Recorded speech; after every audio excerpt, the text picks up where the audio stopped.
Улуттук коопсуздук мамлекеттик комитетинин төрагасы Камчыбек Ташиев коомчулукта кызуу талкуу жараткан матчество боюнча пикирин билдирди. Бул тууралуу атайын кызматтын башчысы кечээ 8-июлда социалдык тармактагы баракчасына жазган. Эч кандай матчество деген нерсе жок. Ким кабыл алса ошол жокко чыгарсын. Бул менин жарандык пикирим деп жазды Улуттук коопсуздук мамлекеттик комитетинин башчысы Камчыбек Ташиев.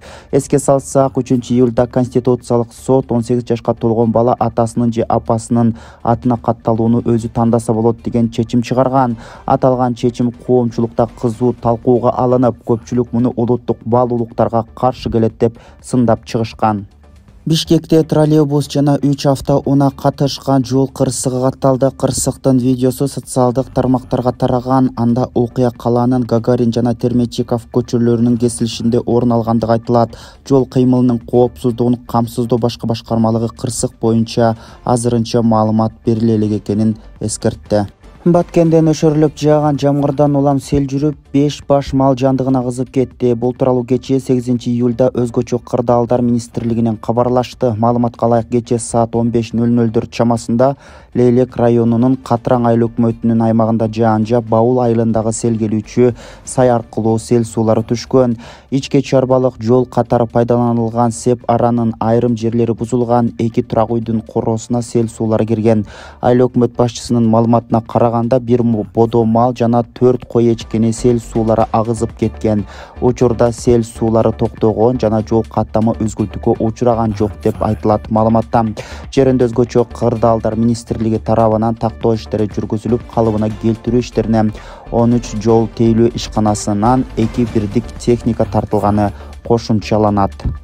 Бүгүн 9-июлда Өзбекстанда президенттик шайлоо өтүп жатат. Ага 4 талапкер атсалышууда. Коңшу өлкөнүн Боршайкомунун маалыматына ылайык дээрлик 19,6 миллион шайлоочу катталган. Бүгүн Ташкент убактысы боюнча саат 8:00 Өзбекстан боюнча 10.784 шайлоо участкасы ачылган.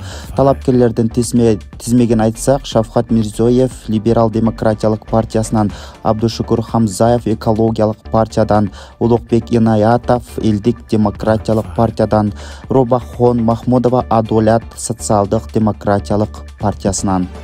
Бүгүн 9-июлда мамлекеттик сапар менен Монголияга жөнөп кеткен өлкө башчы Садыр Жапаров Улан-Батор шаарындагы Чыңгыз Каан эл аралык аэропортуна барып конду. Президенттин басма сөз кызматынан билдиргендей, мамлекет башчыны Монголиянын тышкы иштер министри тосуп алган.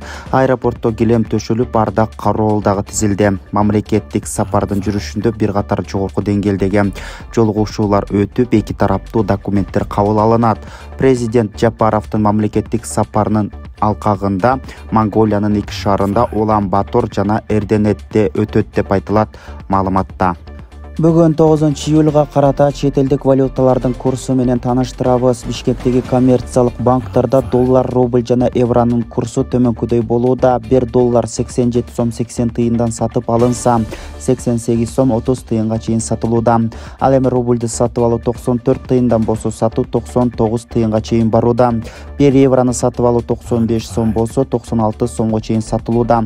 Ал эми улуттук банкта 1 доллардын курсу 87 сом 74 тыйын деп көрсөтүлөт. Урматтуу мекендештер, сиз чек арага ишеничтүү барууну, чекирди чыкты жазап таза документ менен жүрүүнү кааласаңыз, анда ишеничтүү айдоочу Мухиддин кызматта. Ортомчусуз до конца чек арага өз алып кирип алып чыгат. Заманбап комфорт машинада жылуу жумшак барып келесиз. Ак кеме же Москвардан келдим десеңиз, бекер кара тизмеден текшерип документке жардам берет. 24 саат WhatsApp жана байланыш +8 926 213 0060 +8 965 402 93 Мухиддин.